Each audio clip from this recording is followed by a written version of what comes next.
Buenas tardes. Buenas tardes. Buenas, bien, Buenas tardes a todos. buenas tardes. Bien, creo que ya o entre hoy y mañana terminamos lo que es el primer parcial. Y bueno, tal vez mañana o el miércoles o mañana nos ponemos de acuerdo sobre el examen. Posiblemente no sea el miércoles, posiblemente sea a fines de semana, pero nos ponemos de acuerdo mañana. Solo quería, bueno, repasar un poco sobre lo que estamos haciendo en la hoja de Excel. ¿Para qué lo estamos haciendo?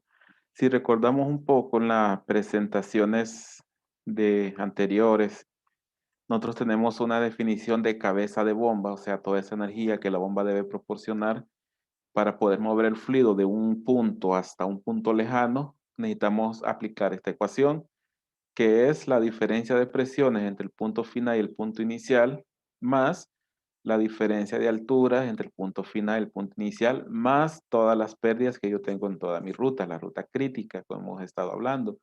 Es decir, pérdidas primarias más pérdidas secundarias y cualquier otra pérdida que podamos tener por equipos o accesorios.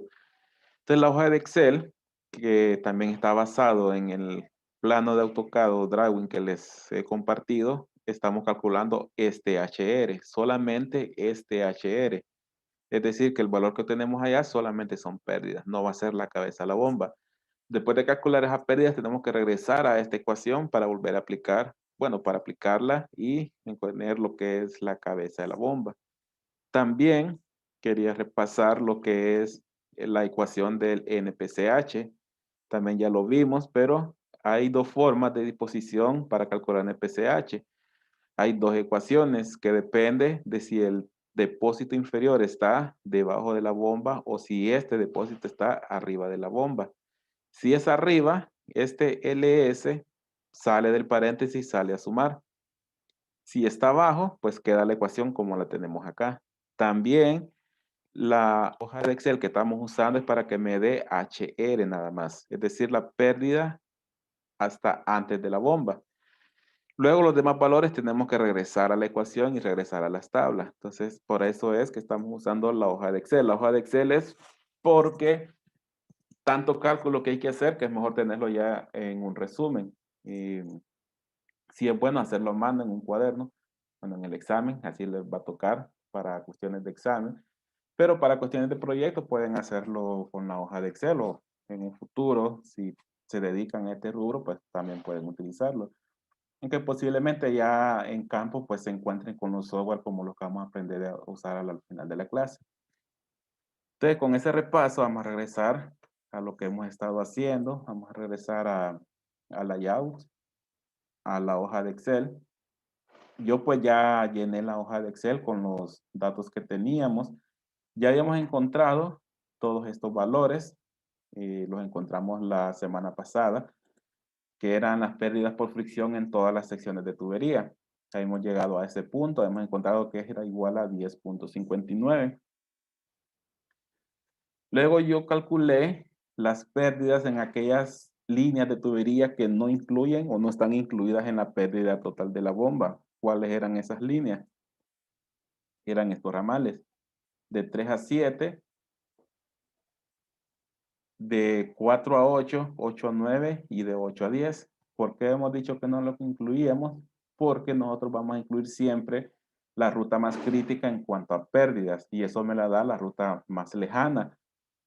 No necesariamente más lejana físicamente, sino que es la que produce mayor pérdida de presión. Aquí pues está un poco fácil de identificar y va a coincidir con el punto más lejano, que sería la parte superior del tanque. Entonces tomamos esa ruta. Si la bomba logra mandar agua al punto más lejano, entonces seguramente logra mandar agua a los puntos más cercanos. Entonces no necesitamos hacer estos cálculos.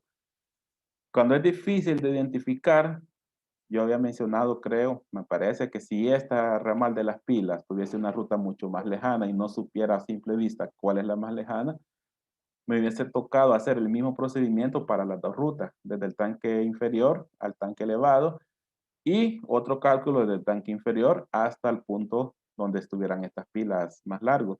Y tomo el que me dé mayor pérdida, esa va a ser mi pérdida por por pérdidas secundarias y pérdidas primarias. Bien, también habíamos comenzado a calcular las pérdidas por accesorios. Creo que hemos llegado hasta los primeros tres o primeros dos, no recuerdo.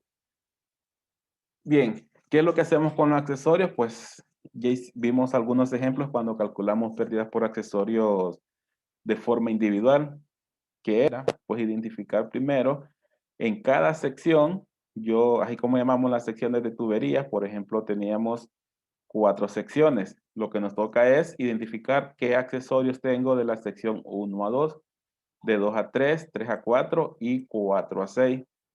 En el caso de 1 a 2, ¿qué accesorios teníamos? Pues si regresamos al layout, voy a ampliar un poco. Teníamos una válvula check, bueno, que es un solo accesorio, es 2 accesorios en uno. Una válvula check con filtro en la parte baja, que habíamos mencionado que pues sirve para que la succión no se vacíe, esta tubería no se vacíe y la bomba no quede en vacío. También tiene un filtro para evitar que si acá abajo hay sedimentos, evitar que se introduzcan a la tubería y puedan llegar a las bombas. ¿Qué otro accesorio teníamos? Pues subíamos y el primer accesorio que encontramos era uno por cambio de dirección. Teníamos este codo.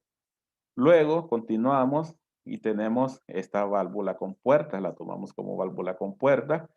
Luego teníamos un filtro en Y, y luego teníamos una junta flexible. También hemos mencionado que muchas veces el diseñador toma su simbología.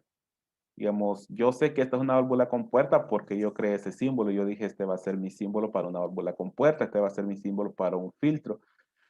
Pero para que quien tome el plano o tome la distribución sepa qué es cada uno de estos, es importante siempre incluir un cuadro de simbología, por ejemplo, como este que está aquí. Si alguien no sabe a qué llamé yo con este símbolo, pues aquí dice una válvula tipo compuerta. Si no sabe a qué llamé yo con este símbolo, pues aquí dice una válvula antirretorno, bridada en este caso, o válvula check. También la siguiente, si no se sabe qué es, pues una junta flexible. Y el siguiente un filtro strainer. El siguiente es un manómetro y el siguiente es un termómetro. También para aquellos accesorios que no están en las tablas, yo aquí coloqué lo que son las pérdidas. Como no tenemos en las tablas, pero normalmente lo que tendríamos que hacer es buscar el fabricante de un filtro Steiner y ver cuánta pérdida produce para ese diámetro de 6 pulgadas con ese flujo. Yo aquí pues tomé punto 25 para ya incluirlo en el ejercicio. Entonces todos esos accesorios me van a provocar en el tramo de 1 a 2 pérdidas primarias y pérdidas secundarias.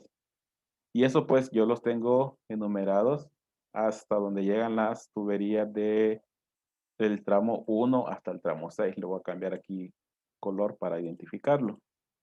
Entonces aquí tenemos el codo, tenemos la válvula con puerta, la junta flexible, el filtro Steiner y la válvula en el fondo de la cisterna, que es la válvula check y filtro. En nuestras tablas, nosotros tenemos estos accesorios.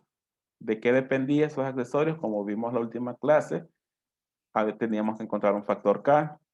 Y este factor K se multiplica por el valor velocidad al cuadrado entre 2 veces G.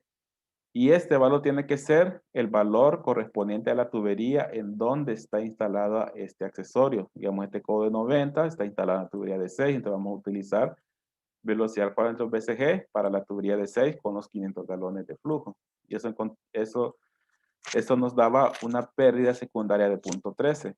También hablamos que aquí la fórmula, ¿de dónde viene la fórmula? Por la multiplicación de las celdas, pues viene de las mismas fórmulas que están en las tablas. ¿Qué pasa con los accesorios que no están en tabla, que no tenemos en tabla? Estos deberían ser accesorios que nosotros deberíamos de buscar en catálogos de fabricantes. O, si no, pues estimar un valor en lo que aproximado en lo que normalmente se manejan estos tipos de accesorios. Yo los rotulé en plano y lo único que tenemos que hacer pues es incluir directamente ya la pérdida. Siempre tener cuidado que estos valores son pies de columna de agua. Por ejemplo, hay una pérdida que yo se los di en 0.25 PSI. Antes de ingresar esa pérdida para que vaya sumando, tenemos que cambiarlo a pies de columna de agua. Bien, ese es el tramo de 1 a 2.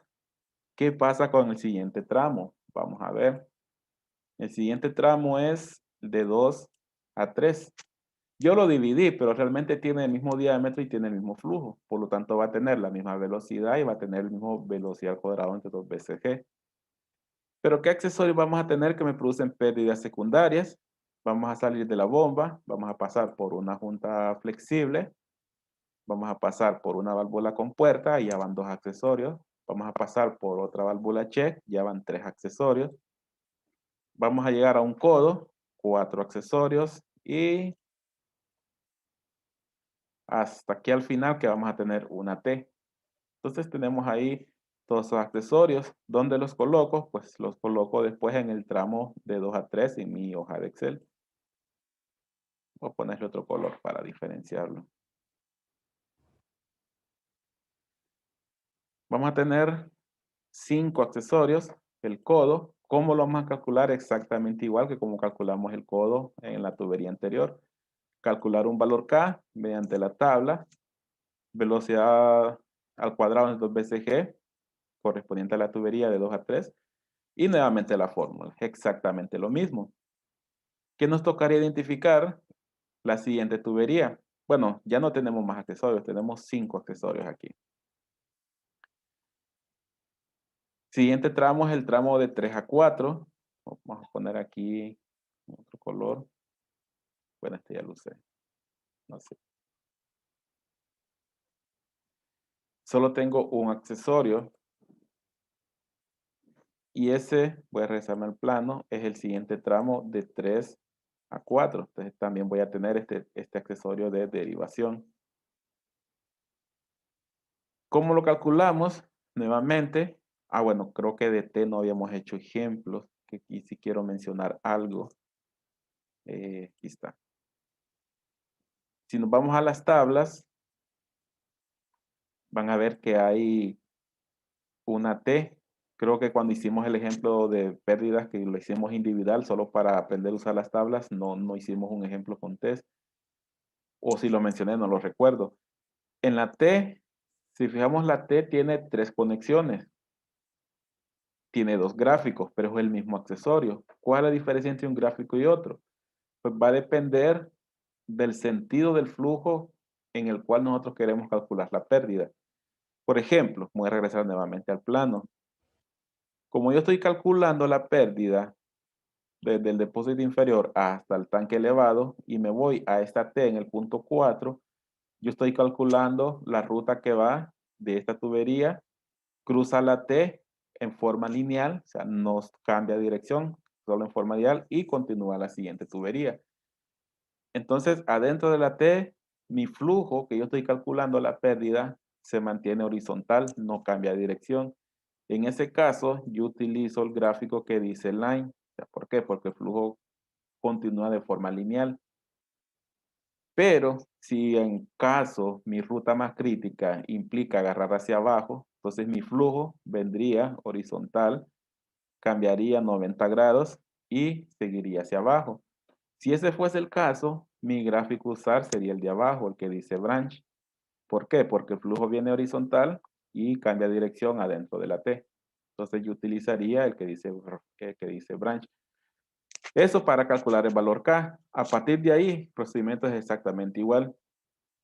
Esto también es importante porque en el software lo mencionan. Entonces, cuando queremos ingresar una T, me pregunta si es una T-line o una T-branch. Entonces, ya vamos a ver a qué se refiere eh, cuando el software me pregunta qué tipo de T es el que voy a poner. Bien, ¿qué más? Bueno, si es el único accesorio en el tramo 3 a 4, ¿cuáles serían los accesorios de 4 a 6? Yo aquí hice 2 pasos en uno solo. Yo tengo 2 tramos, de 4 a 5, donde 5 es el intercambiador, y de 5 a 6 es hasta el tanque elevado.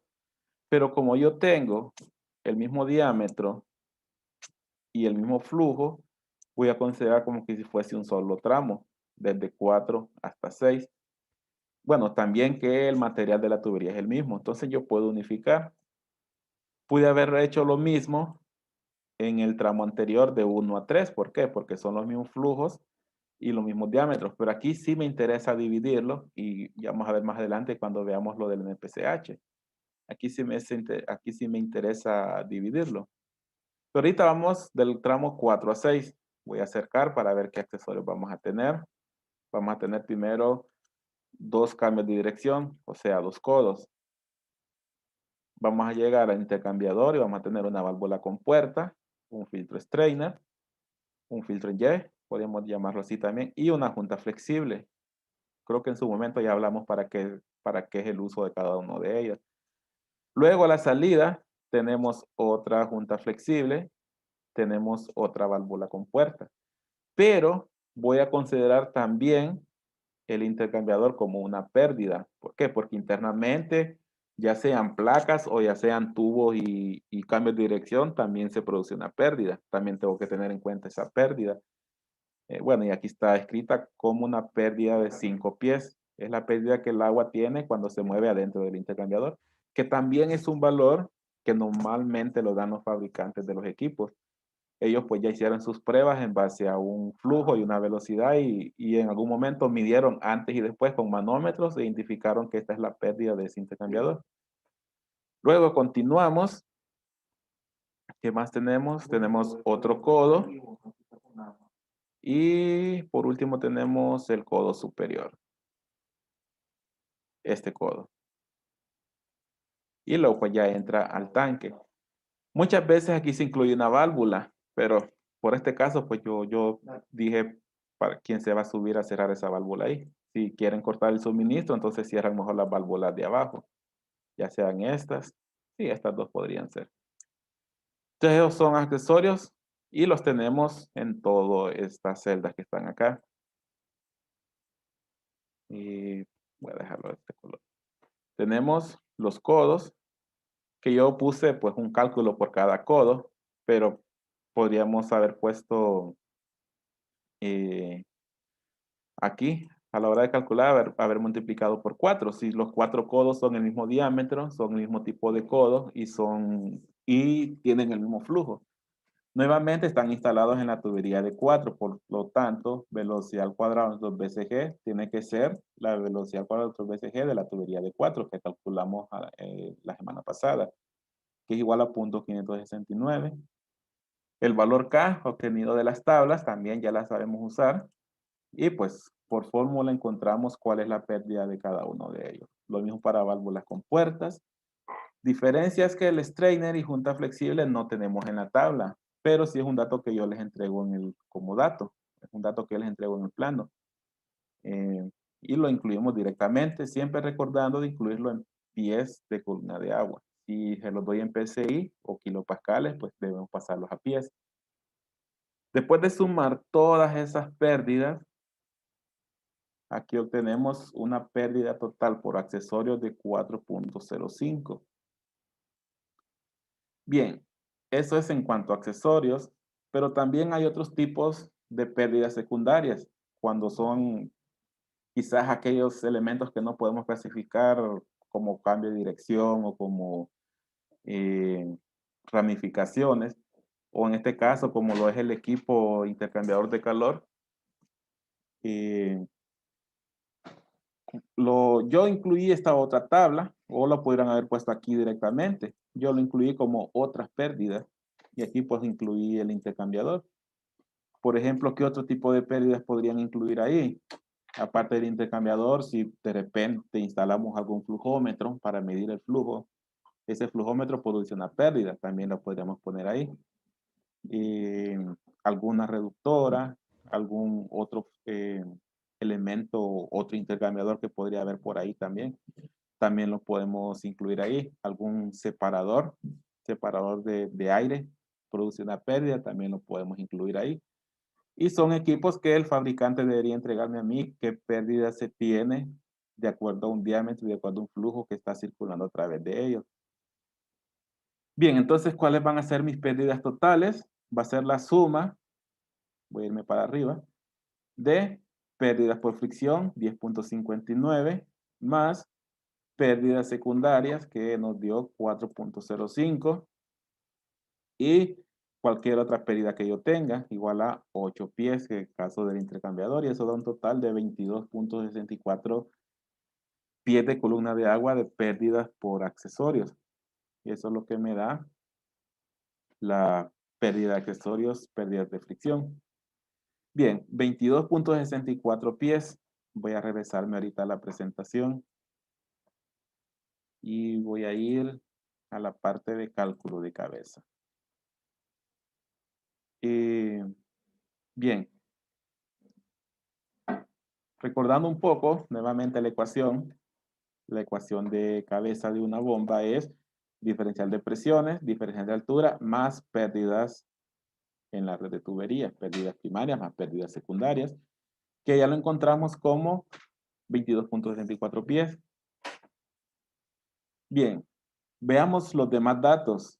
Tenemos las presiones en el punto 6 y el punto A. Punto 6 yo lo llamé el punto alto del tanque y punto A yo lo llamé en la superficie inferior, en el tanque inferior, en la superficie, y que lo consideramos abierto a la atmósfera. Si esta ecuación ya me da los resultados en pies, yo no necesito dividir entre densidad por gravedad porque ya los tengo en pies. Es decir que presión A, que es la atmosférica, va a ser igual a 0. Pero presión 6, yo incluí 5 PSI igual a 12 pies. ¿Por qué lo incluí? Si, bueno, en turbomáquinas o en mecánica de fluidos hemos visto que consideramos la presión atmosférica al punto final también. Aquí el criterio cambia un poco, pero eso depende pues de nosotros. En este caso yo dije que en el punto superior, que es el punto final, yo quiero que el agua llegue o salga con una presión de 5 PSI, sea por arriba de la presión atmosférica. ¿Por qué hacemos eso? Porque yo con eso le doy un rango de holgura a mi red hidráulica. Imaginémonos que, por donde tenía yo filtros, en el intercambiador hay un filtro. Por lo tanto, adentro hay como un pascón. Ese pascón pues quita partículas de suciedad que para que no entren a las placas del intercambiador. Pero ¿qué pasa con ese filtro si no se limpia en los periodos que manda el fabricante a limpiar el filtro? Se empieza a obstruir y se empieza a obstruir, empieza a provocar pérdidas y esas pérdidas lo que va a hacer es que va a aumentar mi HR. Si aumenta mi HR, va a aumentar la cabeza de la bomba, pero si la bomba ya está seleccionada, no le puedo decir que maneje más cabeza, perdón. Lo que va a pasar es que no va a tener capacidad y el flujo se va a disminuir. Ya la bomba no va a poder bombear el flujo que necesita. ¿Por qué? Porque se está sobrepasando la capacidad de energía que tiene para suministrar el fluido. Entonces yo lo que hago es que mejor, en lugar de dejarlo al ras, o sea, de decir que llegue a presión atmosférica, mejor que llegue con una presión superior. Así cualquier pérdida adicional la puede absorber estos 5 PSI. Digamos, 5 PSI son 12 pies de columna de agua. Es decir, que si el strainer pasó a consumir 5 pies de pérdida, todavía tendría 7 pies libres para que la bomba trabaje bien. Entonces, hacemos eso, lo dejamos de esa forma. También, muchas veces pasa que nosotros tenemos aquí el suministro, pero viene el cliente y decidió colocar algo más, decidió colocar una válvula, decidió colocar algún accesorio adicional que no estaba previsto. Entonces también debemos prever que puede tener esa situación. Entonces agregamos ahí esa presión de salida. Entonces por eso yo aquí agregué estos 5 PSI y deberíamos considerarlo siempre esa presión adicional para que la bomba tenga su posibilidad de holgura ante cualquier imprevisto a la hora de instalar. Entonces, mi presión final no va a ser 0, va a ser igual a 5 PSI, que al hacer la conversión son 12 pies de columna de agua. También necesitamos para la ecuación Z final, o el cambio de altura, el cambio de altura total. El cambio de altura total va a ser 26.67 metros. Entonces, eso lo tenemos acá. Tenemos que hacer la conversión, todos los valores que tenemos los tenemos que convertir a pies para poder mantener la coherencia en las unidades. Ya puedo reemplazar valores. podemos reemplazar valores, tenemos las pérdidas, tenemos el cambio de altura y tenemos el cambio de presión. Todo en pies y esto nos da un resultado de 118.84 pies de columna de agua. Y ese valor es la energía que debe proporcionar la bomba. Recordemos que aquí hay 12 pies que vienen de los 5 PSI que quieren la salida. Estos 12 pies son los que me van a dar ese más menos en caso de que a la hora de la hora haya un cambio de dirección adicional o tenemos que ampliar un poco más la distancia o como les mencioné que a la hora el cliente dijo que quería otra válvula ahí arriba, entonces tenemos estos 12 pies ahí de holgura para ese tipo de imprevistos. Bien, 118.84 pies de cabeza y también habíamos encontrado que el flujo total que debe manejar la bomba son 500 galones por minuto. Esos valores son los que a mí me van a servir para seleccionar la bomba, ya sea por un gráfico o ya sea manual, de forma manual o con un software de selección. El software de selección me va a pedir qué flujo tiene que manejar la bomba, qué cabeza tiene que generar la bomba. Pero hay otro dato que me van a pedir y es el NPCH admisible. Ya habíamos hablado que el NPCH me sirve a mí para definir si mi sistema va a cavitar o no va a cavitar. Es decir, si no va a quedar en vacío la parte de succión de la bomba con una presión tan baja que el agua se empiece a evaporar de forma espontánea. Entonces nos hace falta ese otro valor. También ya hemos visto la ecuación como NPCH admisible. Esto hay que tomarlo bien en cuenta. Porque cuando seleccionamos la bomba tiene un NPCH disponible. Y el NPCH disponible de la bomba debe ser mayor al admisible, o perdón, el admisible debe ser mayor al que requiere la bomba. Realmente la bomba es requerido que se le dice. NPCH requerido. Y mi sistema como tal, físicamente tiene un NPCH disponible. Y el disponible tiene que ser mayor que el que ocupa la bomba. Si el que ocupa la bomba es mayor que el disponible, entonces va a cavitar. Para el NPCH que necesitamos la presión B, que en sí es la presión de la superficie, pero absoluta. Hay que tomar en cuenta que es presión absoluta. Necesitamos presión vapor, que también vimos que realmente es la presión de saturación del agua a la temperatura que se encuentra el agua. LS, que es la altura desde la superficie hasta el eje central de la bomba. Y HR.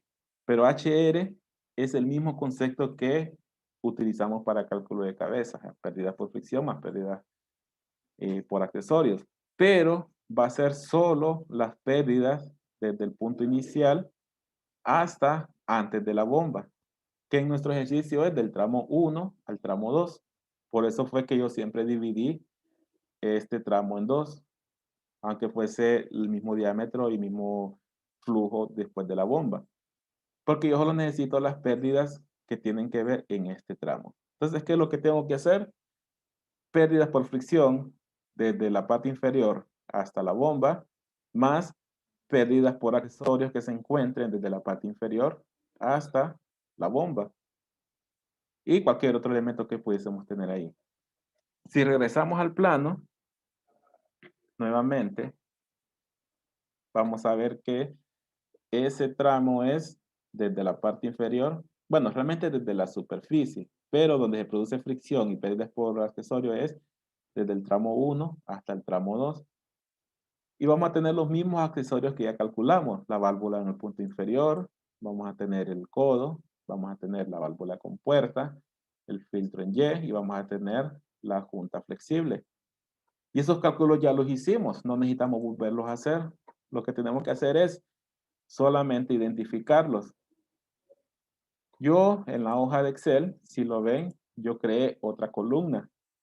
¿Para qué hice esa columna? Pues yo ahí voy a sumar las pérdidas, pero solo aquellas pérdidas que me afecten al NPCH, o sea, todas las pérdidas que se encuentren en el tramo de tubería de 1 a 2. Entonces coloco estas mismas pérdidas, las coloco acá. ¿Por qué? Porque es el codo la válvula compuerta, la junta flexible, el filtro Steiner y la válvula checa en el fondo del tanque del tramo 1 a 2 antes de la bomba. Entonces sumo todas esas pérdidas. También las pérdidas por fricción, pero solo voy a tomar en cuenta, pues nuevamente, solo del tramo 1 a 2, y esto es 0.56, entonces lo tomo en cuenta aquí. Y mi HR para NPCH va a ser la pérdida por fricción de 1 a 2 más las pérdidas por accesorios de 1 a 2, que solo es 1.13. Y si tuviese algún otro tipo de elemento, yo tendría que sumarlo aquí. Pero no es común ni recomendable colocar demasiados elementos que produzcan pérdidas antes de una bomba, porque entre más elementos pongas, más HR. Y entre más alto es HR, más posibilidades de que cavite la bomba. O sea, ¿por qué? Porque ese NPCH disponible disminuye. Entonces, no pongamos ningún tipo de elementos antes de la bomba. Si vamos a colocar un flujómetro, tratemos de instalarlo después de la bomba, no antes, para evitar que me haga que disminuya mi NPCH. Bien, si yo sumo esas pérdidas, yo sumo todas estas pérdidas por fricción en el tramo antes de la bomba, más las secundarias antes de la bomba, esto va a ser igual a 1.68 pies. Esa es la pérdida que yo voy a incluir eh, para mi NPCH. Bien, con eso creo que ya me puedo regresar a la presentación. Ya puedo continuar con los cálculos para NPCH. ¿Por qué? Porque necesito tres datos para selección de una bomba. Flujo, cabeza de la bomba y NPCH disponible. Ya tenemos HR, pero nos hace falta otros datos como presión en la superficie, pero recordemos que es la presión atmosférica. En algún momento mencionamos que el sistema iba a estar instalado a una altura geográfica de 1000 pies sobre el nivel del mar. A esa altura, la presión atmosférica es de 32.8 pies de columna de agua. Nuevamente, tiene que estar en pies de columna de agua. LS es igual a 1.9 metros, igual a 6.3 pies. Nada más que, si se me olvidó sacar ese dato del plano para mostrarles cómo fue que lo obtuvimos. Ese dato se obtiene entre la superficie del agua y el eje central de la bomba, 1.9 pies. Entonces, esa distancia es la que yo uso para calcular mi NPSH, 1.9 LS. Luego tenemos presión vapor. Es la presión a la cual se evaporaría el agua si se encontrase a 85 grados Fahrenheit. O mejor dicho, es la presión a la cual el agua empieza a evaporarse como vapor saturado a 85 grados Fahrenheit, que es la temperatura real que tiene el agua. Para que eso pueda pasar, 85 grados Fahrenheit son como unos 25, 27 grados centígrados. Pero nosotros sabemos que el agua hierve aproximadamente a 100 grados centígrados. Pero eso es a presión atmosférica, que sería a una presión de 32.8 pies. Para que hierva a 85 grados Fahrenheit o a, a una sensación fresca, pueda hervir, yo necesito bajar la presión. ¿Hasta cuánto puede bajar la presión antes de que empiece a hervir? Puede bajar hasta 1.379 pies. Eso es lo que significa esta presión vapor. Si lo vemos, hay bastante diferencia desde la presión atmosférica hasta la presión vapor. Presión vapor es en presión absoluta también, para que lo recordemos. Luego el flujo, pues 500 galones, HR, pues ya lo obtuvimos de la hoja de Excel, de los cálculos hechos, y pues podemos aplicar la fórmula. Presión vapor, o perdón, presión atmosférica 32.8, presión vapor 1.379, LS, la superficie del agua está a 6.3 pies desde el eje de la bomba, y HR pues 1.68 pies. Esto es igual a 23.44 pies de columna de agua como NPCH disponible. Es decir, la bomba puede succionar 23.44 pies sin que cavite. Y la bomba debería tener un NPCH requerido menor a 23.44. Antes de continuar, eh, vamos a ver las tablas de cómo es que yo saqué presión atmosférica y presión vapor. Recordando que es agua a 85 grados Fahrenheit y se encuentra el sistema a una altura geográfica de 1000 pies. Este no lo confundamos con LS. Este no es LS, esta es la altura geográfica donde se encuentra todo el sistema como tal. Bien, en las tablas que yo les pasé, al final están están las tablas de presión. Primero, no, perdón, primero las propiedades del agua. Y la que nos interesa a nosotros es este valor, presión vapor, medido en una presión absoluta. ¿De qué va a depender el valor de presión vapor? Pues va a depender de la temperatura a la cual se encuentra el agua. En nuestro ejercicio se encuentra a 85 grados Fahrenheit y le corresponde una presión vapor de 1.379. Y así pues encontramos presión vapor del agua. Si vemos, entre más caliente está el agua, más fácil de que cavite o que más fácil de que se evapore. Digamos, agua a 140 grados Fahrenheit, con como unos 60 grados centígrados, va a hervir a 5.196 pies, casi 4 veces más alto que 85 grados Fahrenheit. Entonces, es más fácil que cavite cuando bombeamos agua caliente a que cavite cuando bombeamos agua fría. Otra tabla es la presión atmosférica. ¿De qué depende? Pues todo de la altura geográfica o la altitud a la cual se encuentra nuestro sistema. En el ejemplo, pues se encuentra a 1000 pies de altura. Son como unos 300 metros de altura. A esa altura, la presión atmosférica medido en pies de columna de agua es de 32.8 pies. Entonces, así es que obtuvimos los datos para los cálculos de NPSH que tenemos aquí en el ejercicio. Hay dos puntos que hay que tomar en cuenta cuando diseñemos sistemas de bombeo.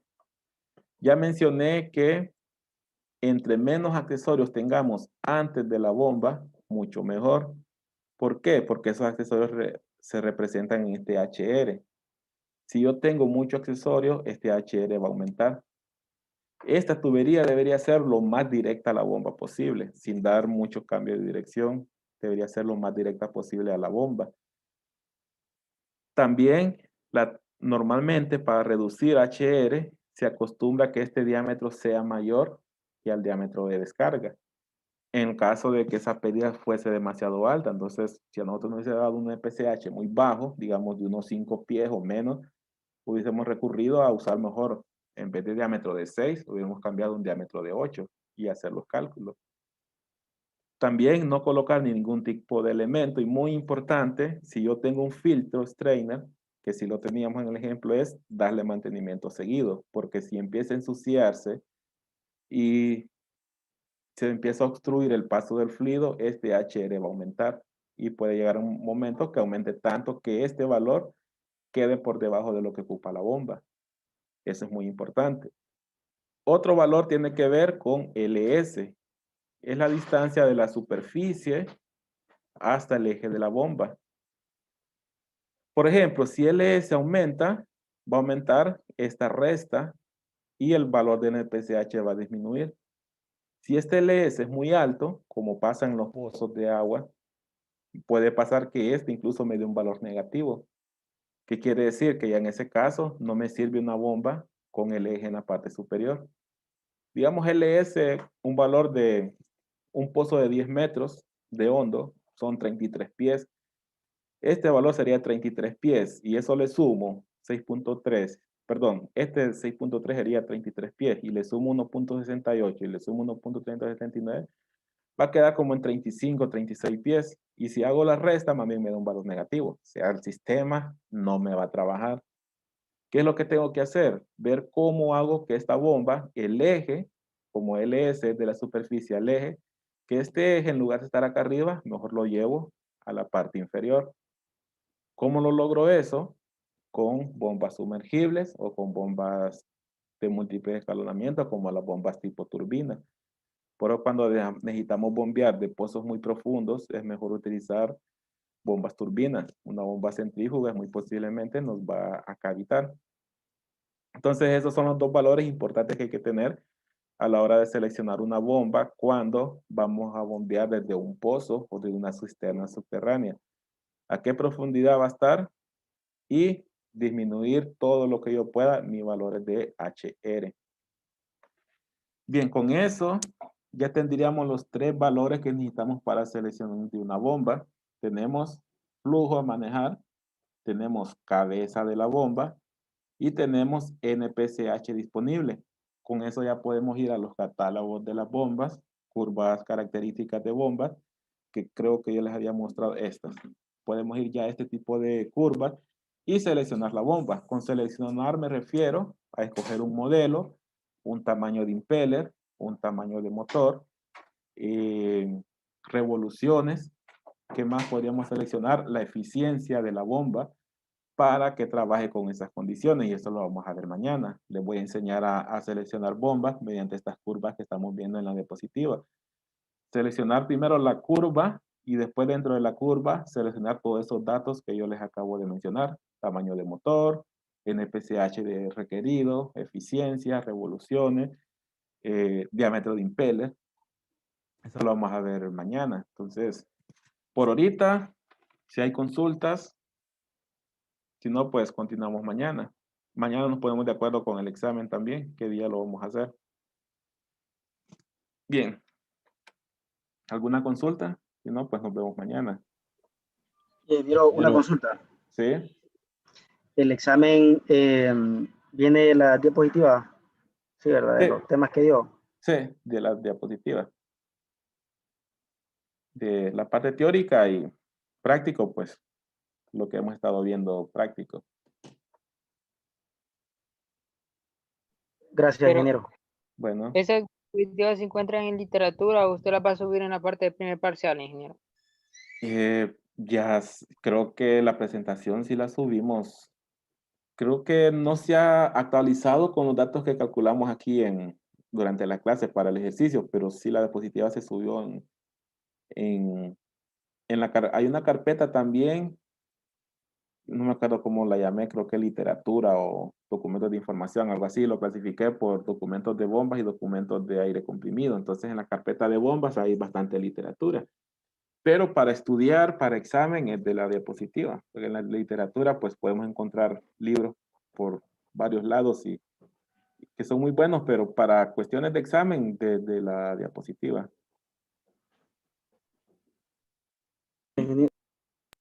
Muchas gracias, ingeniero. Bueno. Entonces, nos vemos mañana. Hasta mañana, ingeniero. Bueno. Cheque, ingeniero. Bueno, nos vemos. Buenas tardes, ingeniero. Buenas tardes.